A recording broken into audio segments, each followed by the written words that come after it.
I would love to know, how fortified do your values feel right now on a scale of 1 to 10? This should really help you dial into your top three, which is one, wealth, two, partnerships, and three, ending to begin.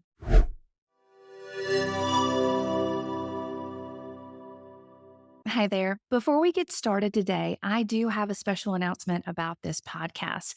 Now, often in the horoscopes, we talk about endings or beginnings. And the thing is, podcast and astrologers are not exempt from the astrology. We're right there in it with you. And that brings me to the announcement. Star Signs is no longer going to be on the Astrology Hub podcast platform. It is ready to stand on its own and it will have a new independent name. The new name is Scheduling Fate. And you can learn more about this podcast at schedulingfate.com. I do want to say that I have absolutely enjoyed every single episode here with Astrology Hub on this podcast platform.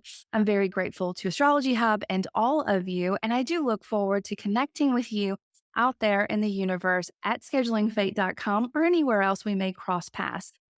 With that being said, let's get ready for this week's forecast. Hi, astrology lovers. Welcome to Star Sign Horoscopes. I'm your astrologer, Jamie McGee, and today we're going to be taking a look at the astrology for the week of November 3rd through the 9th. I do hope you're doing well out there. Thank you so much for spending some of your time with me. All right, so this week is loaded with a lot of reflective energy, which may feel like a reality check, but as always, reality checks are energy. There's always a positive way to work with it. Now, first up, we have the sun opposite Jupiter. This is a good time to notice what you're bringing in abundantly to your life and adjust as needed. Now, Mercury will oppose Uranus. Now, this could bring up some big aha moments.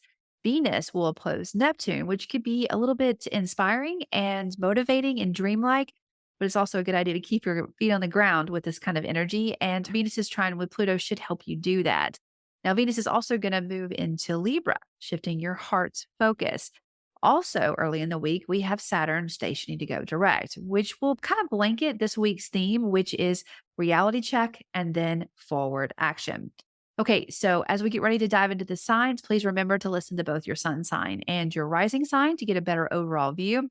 As always, if you'd like to look at your personal natal chart, I do recommend that you go ahead and check out Astrology Hub's new platform, Astrologer Connect. You can find out more about this amazing platform at astrologyhub.com/connect. And you can find and book with me directly there at astrologyhub.com/Jamie Connect. All right, let's dive in.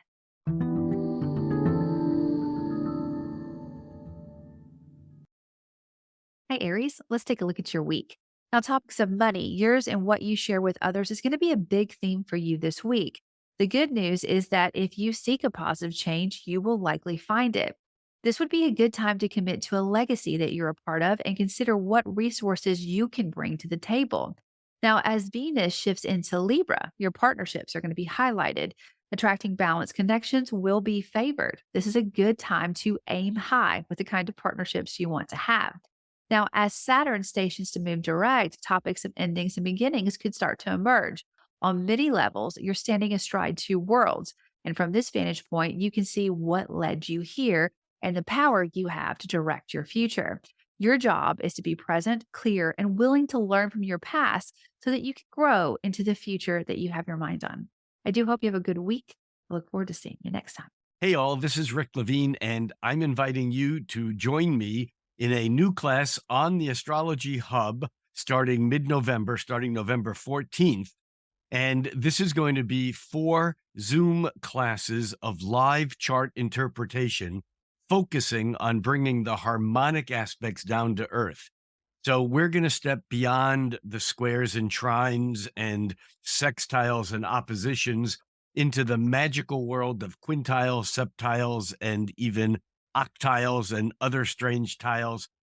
But this course is a hands-on working with charts. I'll be doing 4 charts each class, a view of participants looking at the harmonic aspects, followed by an additional Q&A session. Find out more information about this and or register at astrologyhub.com/harmonics.